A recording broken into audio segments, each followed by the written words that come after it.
Welcome to the Dr. Laurie Marbas podcast, where she interviews experts in health and science, sharing their expertise so you can live your healthiest life. This episode of the podcast is proudly sponsored by Fit Vegan Coaching, the world's leading whole food, plant-based body recomposition program for Gen X and baby boomers. Founded by Maxime, whose personal journey began after losing his ex-fiancée to breast cancer, Fit Vegan Coaching is on a mission to disease-proof the world through the transformative power of plant-based eating and fitness. This program is the Rolls-Royce of plant-based coaching, offering all-inclusive services, personalized plans, world-class accountability, lifelong support, and more. Say goodbye to the yo-yo dieting and embrace a lasting transformation that will rev up your metabolism even post-transformation.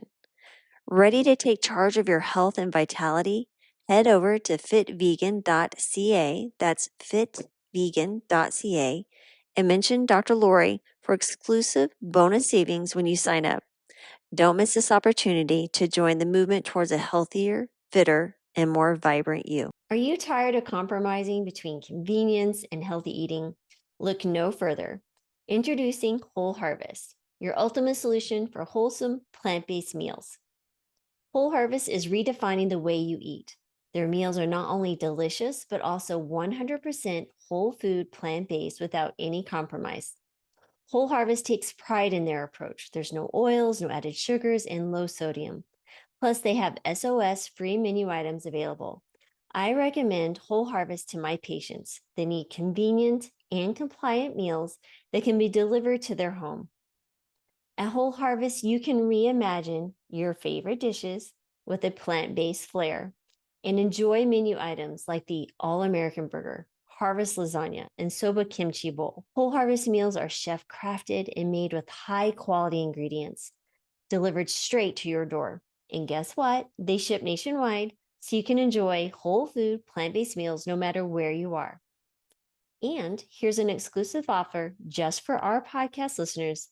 Use the discount code PLANTS30 to receive $30 off your first order.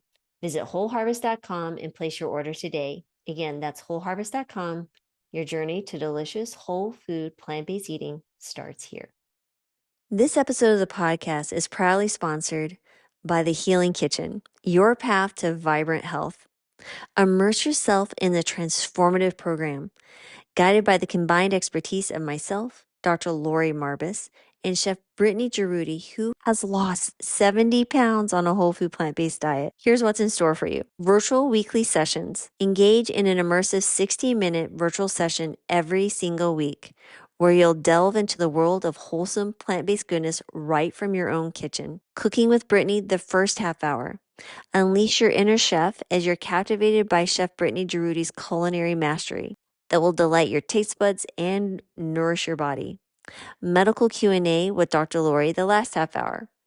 Prioritize your well-being during the second half hour. I will personally address your medical inquiries, providing evidence-based insights and personalized advice, empowering you to make informed choices for your health. So join us on the Healing Kitchen to help you step into a healthier and most vibrant future. Welcome to the podcast. I'm Dr. Laurie Marbas, and today I'm super excited to welcome Gregg Rozeboom. How are you today? Good. Thank you for having me. Well, thank you for joining us. So you are the founder of a really yummy restaurant that I got to experience myself in Washington, D.C. And I know you had another location in Virginia, but we'll get to that in a minute. But first of all, you're an entrepreneur and you have a really interesting background in how you got to the restaurant when we were talking initially in person. But I'd love to, if you could share with people your story, how you went to a plant-based diet. I think that's fascinating. Yeah, thank you. So when I first had the idea to start Fruitive, I wasn't plant-based. My brother was vegan, and so I asked my brother if he wanted to help me start a restaurant that was a healthy restaurant. And my brother said, "Yeah, if we're going to do a healthy restaurant, it has to be vegan." And I'm like, "All right, yeah, that sounds good. Why not?"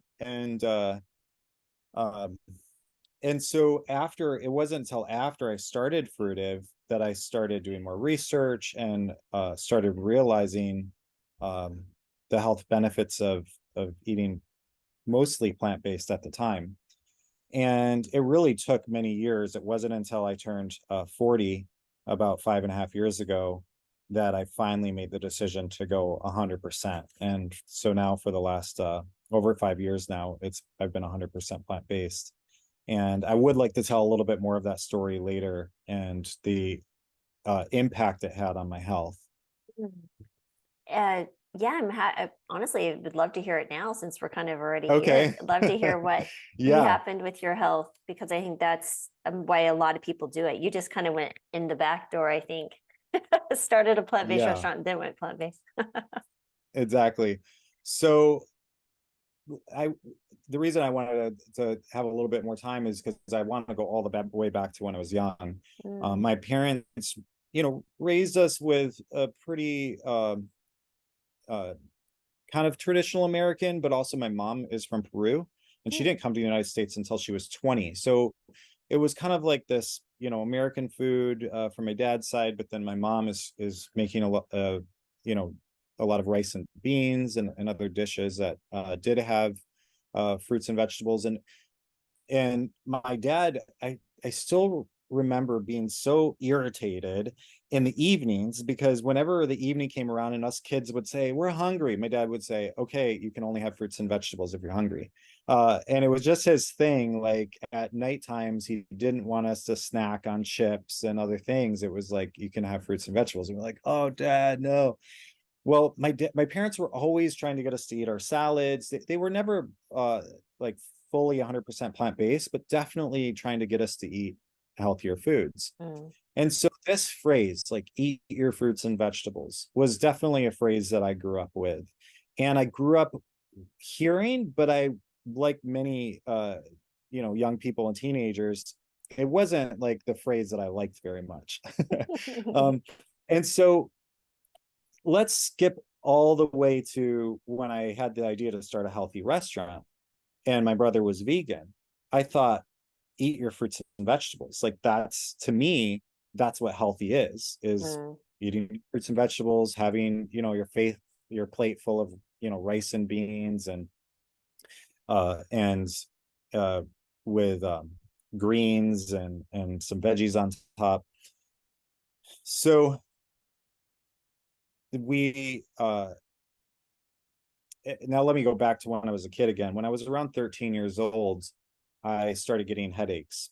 Mm. And we went to the pediatrician, and I still remember the pediatrician saying something about how I would get headaches kind of on cycles. And I don't remember the details about it.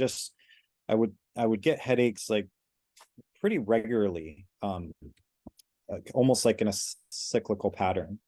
Okay. And as I got older, they turned into, and I don't understand the details of it, but they turned into migraines, and pretty severe migraines. So by the time I was in college, uh, I was getting a lot of migraines. And at that time, I was trying to eat food as cheaply as I could Right. during my college days. And I had just gone to like a really small, it was not even an accredited college. It was more just like a really tiny little um, college to learn some trade skills. And and I was getting migraines a lot then. Mm. So by the time I met my wife, Katie, she said, I want to help you figure out your migraines. So she started a food journal where she tracked everything that I ate. And she started making some connections. So she found, like, man, when you eat any fast food, you're getting a migraine. You're getting sick. And so she wrote that down. So we started cutting out any fast food. And then she started seeing, man, when you eat really greasy foods, you're ending up with a headache. And then really processed foods. So she started helping, in our early marriage, just started helping cut out a lot of the junk foods that I was eating, fast foods that I was eating. And that lowered the amount of headaches and migraines I was getting. I still continued to get the migraines. It was fewer and far between as I was, eating less of the junk food. Mhm. But even after I started Fruitive, uh, I was eating mostly plant based, but I was still not fully plant based, and I was still getting the migraines. Well, when I turned 40, I thought, okay, this is just a good round number. And so why don't I go all the way? I'm just going to cut all out. And actually, before I turned 40, I had decided to go vegetarian. Mm, I said, okay, I'm 40 now. Let me cut out cheese and dairy and everything. I'm going to go fully plant-based. Obviously, I knew what plant-based was because I'd been running a plant-based restaurant for 5 years by then. right. And so I'm like, okay, here I go. I'm all in now. And I went fully plant-based, and a month went by and I felt good. 2 months went by and I felt good, and I hadn't had a migraine in like 2 months. And then another month goes by and I'm like, Katie, like, Mm, I haven't had a migraine in like 3 months. mm, 6 months go by and I still hadn't had a migraine. And a year goes by. And I think by a year, there was something. I was maybe on an all day flight. I didn't eat well. I drank some coffee and I ended up with a migraine. But mm, I knew, like, okay, I can look at these specific things I did that were maybe not food related that triggered that migraine. sure. And, but it was so stark. It Mm, was like such a clear difference between before I turned 40 and after I went 40. And even being vegetarian, I was still getting the migraines just as much. So what was shocking to me was I could be 80, 90% plant-based and I was still getting those headaches. And when I went 100% plant-based and really made that decision, I don't know. I've seen a little bit of research on it, so I don't know if it was purely psychological, no, if there was something to it. What do you think? it's most likely the dairy. I Hmm. have taken care of thousands of plant-based folks, and I'd say across the board, dairy is the initiator for a lot of headaches and migraines for a lot of people. So Wow. it's quite remarkable. And dairy sneaks into so many things, even processed Mm-hmm. foods. And of course, if you're still vegetarian, you're still consuming dairy many times. Yeah. And cheese by far is the worst food, probably health wise for you on the planet. Yeah. Cheese and eggs, but yeah, it's no surprise. My youngest is 20, almost 25 now, but when he was 13, when we went plant-based, he had, in his younger years, he had these random attacks of this really severe GI issues, and just out of the blue. And when I went plant-based overnight, I brought it home to my husband and my three teenagers at the time, and that was like 12 years ago. And the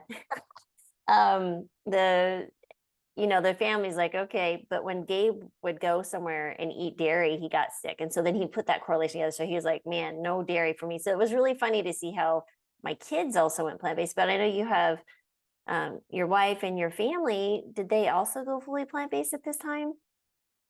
Yeah, so what was fun is everybody watched, because my birthday is May, early May. So when I turned 40, I went fully plant-based, and Katie was making separate meals somewhat. And sometimes she Mm, would just make plant-based meals for everybody because it was easy, but then she was kind of making meals for her and the kids, and then making a plant-based meal for me. And uh, but everybody got to witness, how much healthier I was. mm, And uh and then we started getting close to Thanksgiving, and Katie said to the kids, "Oh no, I know what it was."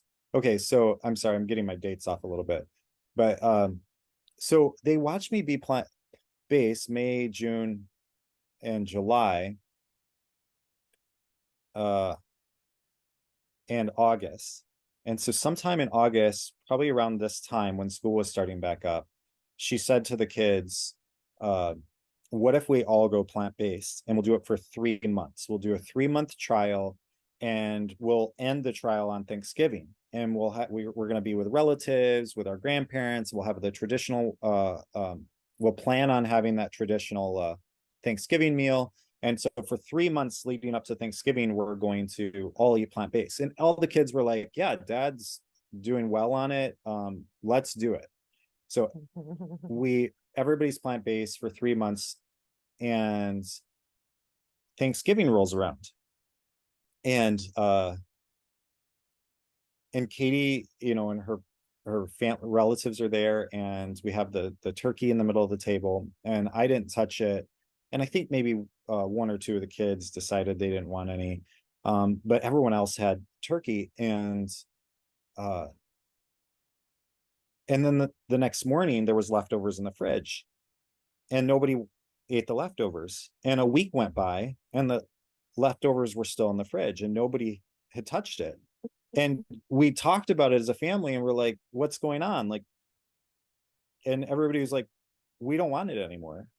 Like, we feel good being plant based. Like, we're not hungry for the turkey." And so I don't know if it got thrown away, if it was wasted out. I don't remember. I just remember that excitement that I felt as a father, knowing how much healthier I was feeling, and then just seeing my family go Mm. through the 3 months trial and then say, wow, like, we all feel healthy. We don't want the meat anymore. Mm-hmm. And ever since then, it's been 5 years. Um, and I have a big family. I have 5 kids, Wow. and their ages 9 to 19. Two of them are super strict, like me. They won't they won't touch it. My 9-year-old, he will ask at a restaurant. He'll ask amongst friends. He'll be like, "Is this vegan?" And if it's not, it doesn't matter if everybody else in the room is eating it. He won't touch it. Um, and then my other 3 kids, sometimes when they're with relatives or friends, they'll partake uh of something that's not plant-based. But it's funny because a lot of times they'll end up with a stomach ache, and they'll be like, "Oh, why did I do that?" So It's funny how the body reinforces exactly what they should be doing now, which is great because then they can just intuitively eat and not have to worry about it. But mhm, I love that because you set the foundation for their health for generations. I mhm. was speaking to a cardiologist this summer in Texas, and he actually told me the youngest age he had done a stent in a cardiac stent in the heart arteries was a 22-year-old in Dallas, Texas. Oh Yeah. So I'm no. thinking to myself, obviously that didn't happen overnight. This happened in childhood. So what we're doing as parents makes such a huge, huge, positive thing, and they're laying down the foundation for their life. But yeah, and it's funny because I only have the 3 kiddos, but Emily, she's a doctor now, but she actually went plant-based more for climate change. So it was interesting to see her Mhm. mindset and to provide that, counseling for patients. But the middle one, he's just like, it's just a healthy thing to do. It's the right thing to do. And the little one, the youngest one, is total ethical vegan. Like he's the thought of hurting an animal just kills him, right? So it's really interesting how we all entered it one way, but then they all found what kept them, their value that latched it on and kept it in a good place. So fascinating. But I'm curious, why did your brother go vegan? My brother went vegan, I think because he met a girl that was vegan. Ah, the And girl. yeah. And he it was ethical vegan at the time. Gotcha. And so he was, and I it's kind of funny that your kids all follow those, because those are really the 3 kind of wings, aren't they, Mm, of plant-based world. yep. And it's fun because we talk about all these things as a family. What's the Nice. environmental impact?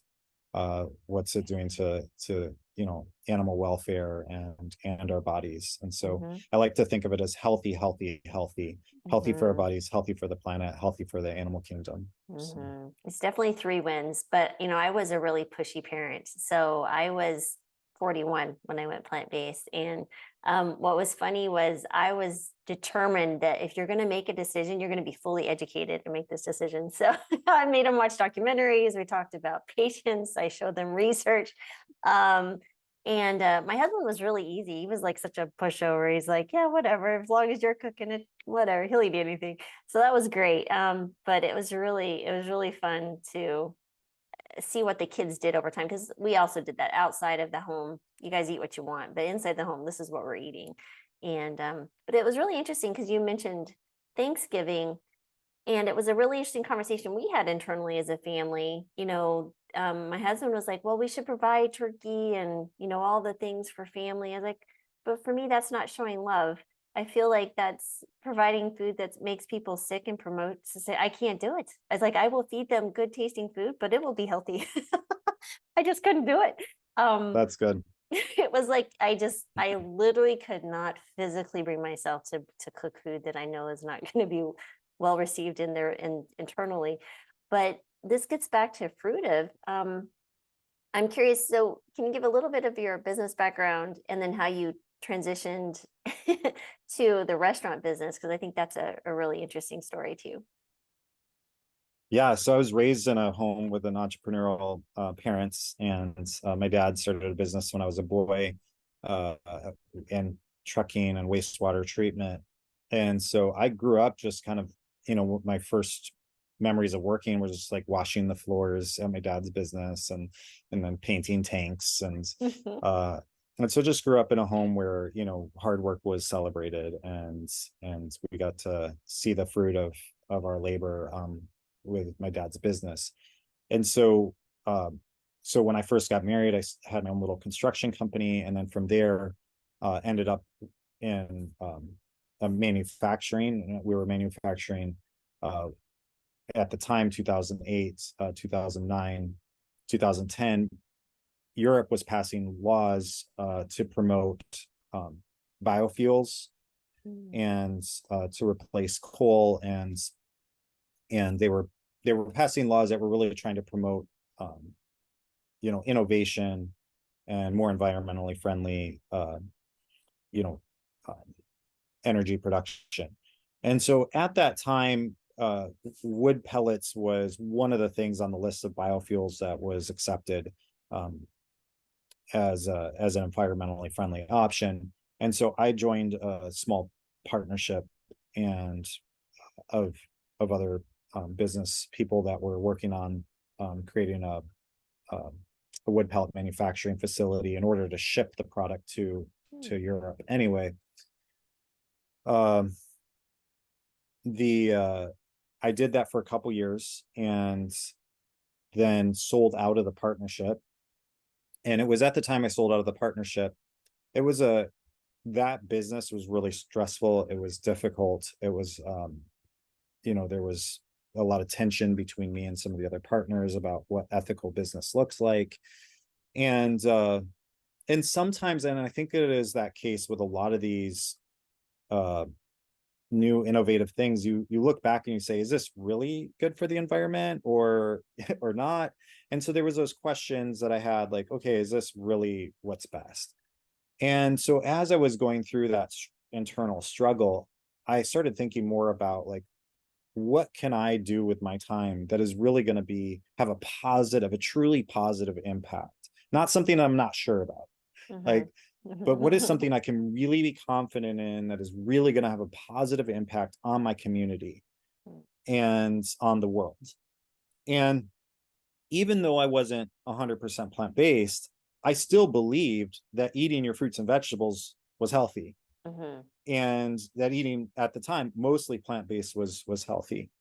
And and so it was that strong desire I had at that time in my life, my mid-30s, going from something I wasn't so sure about how positive the impact was, uh, to me saying, I really want to pour my time and energy and business skills and acumen into something that I have 100% confident is going to be a positive impact on the people around me. And and that's why I decided to start a fully plant-based restaurant. Mm. And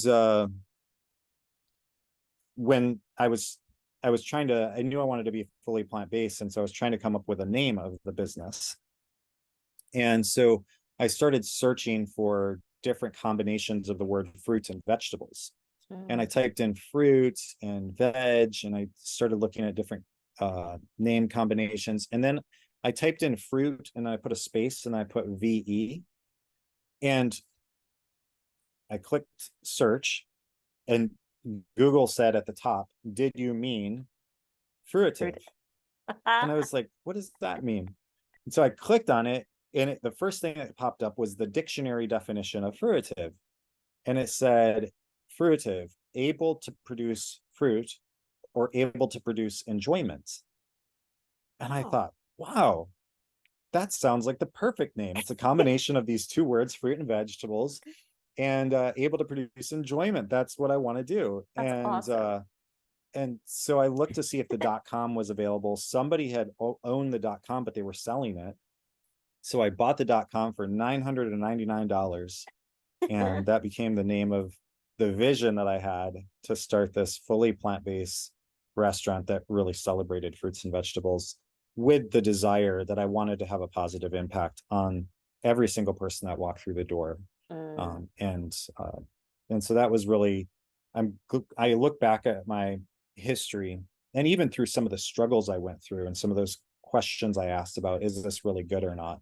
And how that led me to starting something that I really truly believe in. that's amazing. I love that how Google offered you up your name. It's like, here you go. This is what you've been looking for. um, that's remarkable. Then as far as your current status, so you have the one in DC. I saw on your website that the one in Virginia Beach is temporarily closed. What are your plans moving Mhm. forward? And then we can get to your menu and stuff because it's quite delicious. I have had Yeah. it. So uh pre-COVID, we had 5 locations and we were growing. We signed our 3 weeks before COVID hit, we signed our first franchisee. Mm, And the person who um, bought the franchise back in February 2020, he's fully plant-based, was super excited about having a fully plant-based option in his city. And he was my first one to sign the franchise agreement. And then we had actually a franchise discovery day where we had people come into DC. We did a whole huge presentation on how to become a Fruitive franchise owner. And so all this was happening just weeks before COVID hit. mm, And then COVID hit. uh, of course, it was a shock to the entire restaurant industry, shock to every industry. right. And we had to lay off about 80% of our staff. I'll never forget that day. It was March 16, 2020. Wow. And the city of DC pretty much told people to stay home. And we saw sales drop 90%. And it was just, I couldn't even afford to pay people that were going to come into work the following week. So we just had to like send an email out and contact everybody and let them know that unfortunately we were having to lay people off. Mm, So we, you know, I know it's been 3.5 years since COVID, but still today, the offices in Washington, D.C., many of the people are skipping Mondays and Fridays. So we're mm, still 3.5 years later, only seeing people come into the office a lot of times half the time that they used to. And wow. so in a location like where we are, that still has a very real effect on our business that Yeah. um, we used to make up, a lot of our business used to make up office traffic being in a downtown location. And so still having people not back to work 5 days a week has a direct impact on our business. So, uh, so, we've officially shut down and permanently shut down 3 of our 5 locations. The person who signed the franchise backed out, and that, we have both agreed that that was the best at that time. And, and so uh, being entrepreneurial, I tend to look at things and say, okay, well, yeah, this is hard, but what's the positive? Like what, what's the vision here? Mm, And so my vision is that we're still doing what we're doing on day one. And that is we're serving people something that I truly believe is healthy for them. And we're promoting a healthier diet and for people. And so my vision right now is that we are leaner and stronger. We're figuring out like how do we grow even when we have less office people in town. So we're looking at innovative solutions to the problems we have. How do we continue to meet these challenges and grow despite these challenges? And uh, as we become leaner with the way we do our practices and the way we buy things, and we've had to figure a lot of those solutions out through COVID. So what I'm excited about is, as we get back to franchising in the future, hopefully my goal is 2025. My goal is that we'll be able to look back on the time of the years that COVID really hurt our business, and be able to say, yes, that was a struggle, but we learned how to lower costs, how to be more efficient in the way we make our products. And in the end, I think it's going to be better for the future of our brands. Yeah, no, that's fantastic. And you just come out of the adversity a much stronger business, and probably take on the next challenge, as there will always be challenges, even better. So yeah, I'm always rooting for California over here in Southern Orange County. I think there would be a great place here. And no, that's really cool. I think the one thing that was interesting as a consumer of a plant-based meals, when we lived in Colorado during COVID, there was one restaurant that created boxes of vegetables and fruits and other things, and I literally bought that every other week or so. And it was just so helpful, because they weren't making it for in traffic, right? So they took what they had and started. And I think there were so many times that people were doing that they actually sold out pretty regularly. And we were in a little town in Colorado, just outside of Boulder. But yeah, so that was really fun. So are you going to be opening up your Virginia location again, or is it going to remain closed? Yeah, we're planning on opening the Virginia Beach location back up. What we're going to do is we're going to do a complete menu refresh. Okay. And then we're actually sending our chef to, she is fully, she doesn't speak very much English. And so we're sending her, her native language is Spanish, as is my mom's.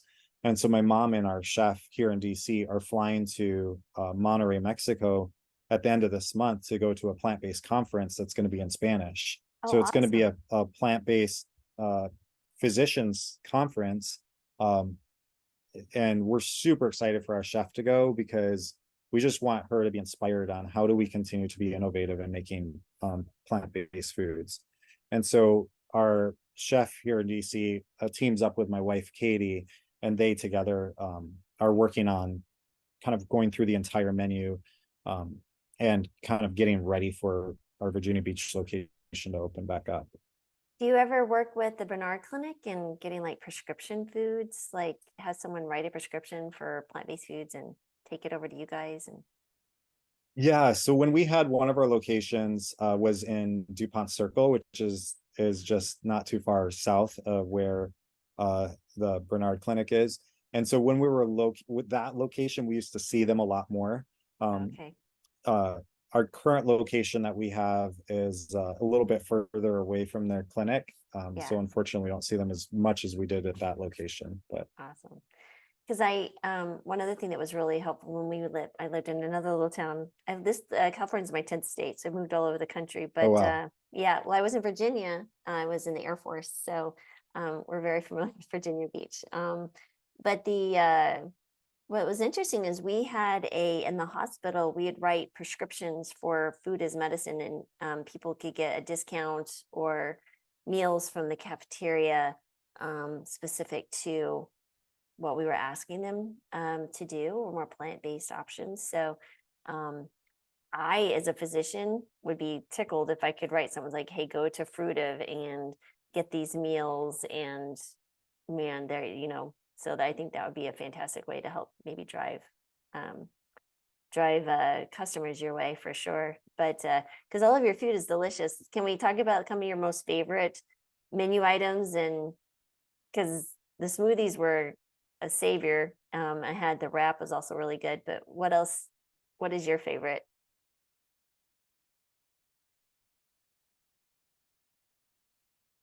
You're muted. You're muted. Sorry. There you go. No problem. It's been it's been 11 and a half years since I started Fruitive, and I've like helped create every single menu item. And so when you ask what my favorite is, it's like kind of asking for what my favorite child is.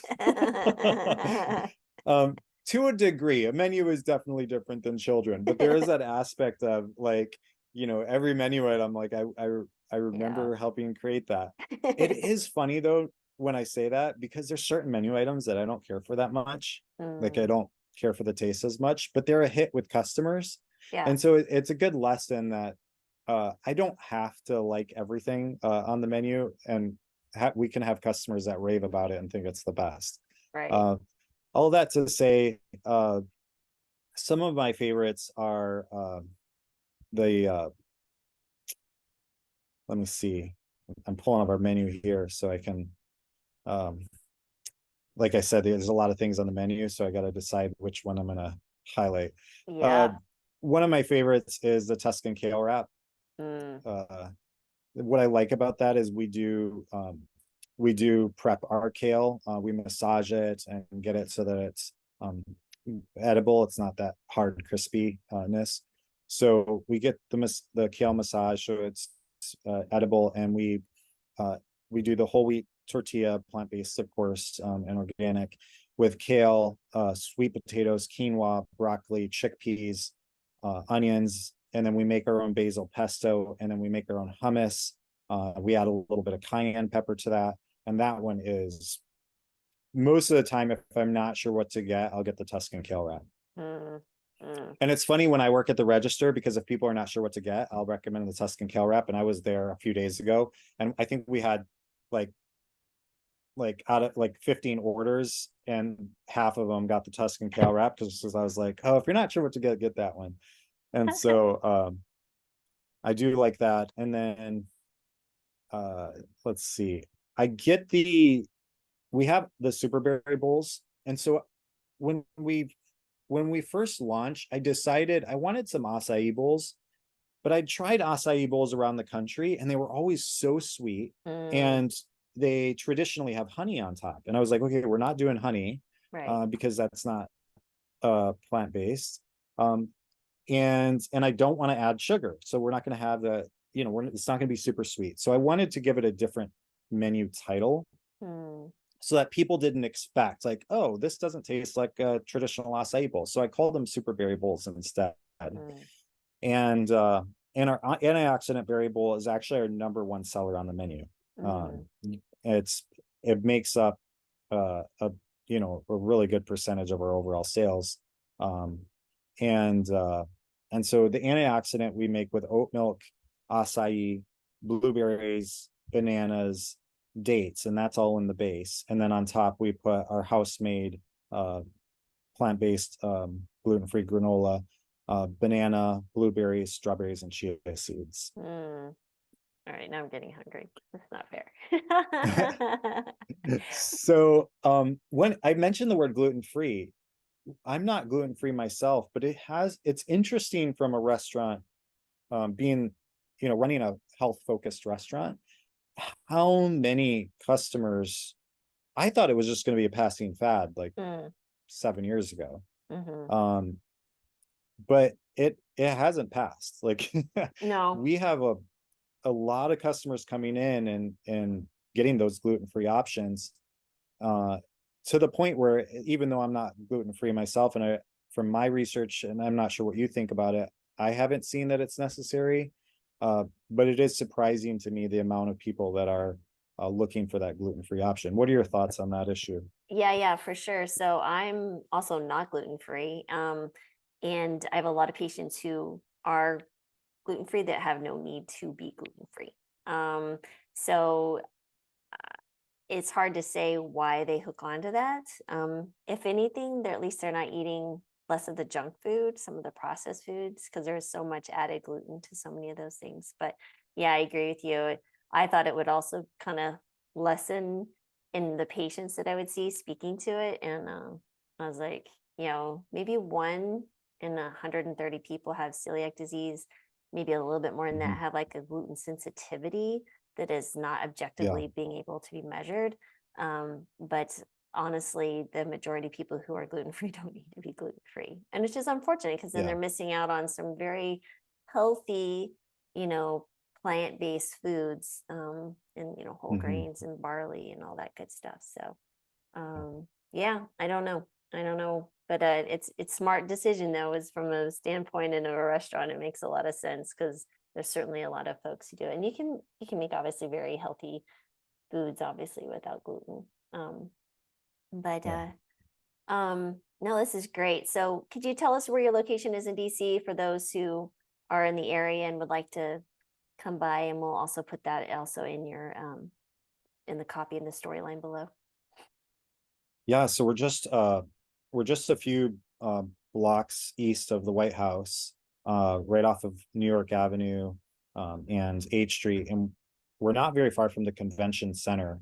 So we do a lot of our business does come from people that are coming to conventions in DC. When we love to see people traveling from all over the world, really, that are coming into DC too, and they're looking up for a healthy option.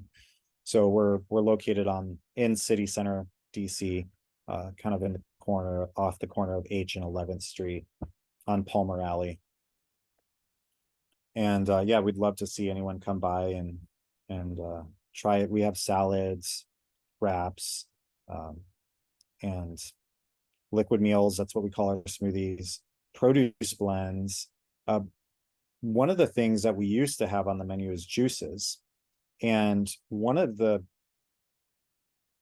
impacts actually that, because I read Dr. Greger's books, watched, I'm probably one of the few people that has watched almost every single one of the Nutrition Facts videos. Like literally I've gone through and watched, I don't know how many it was, but hundreds and hundreds.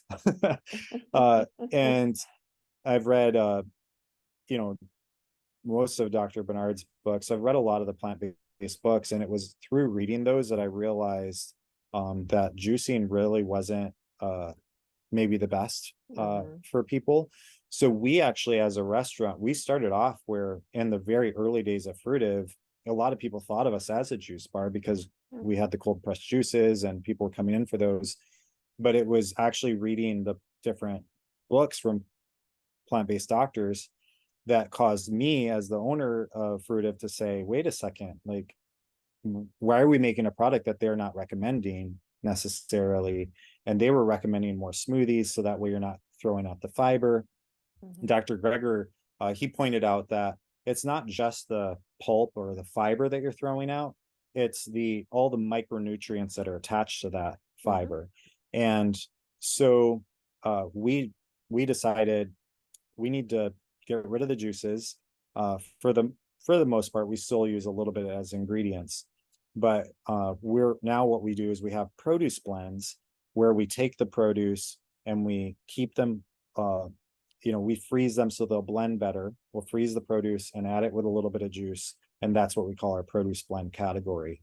And so that's been popular for us, but we've completely gotten away from just strictly having the cold pressed juices. And I'm excited that we're serving our customers something that I believe is healthier for their bodies. And one of the statistics I saw was that 97% of Americans are not getting as much fiber as the recommended daily fiber that they should be getting.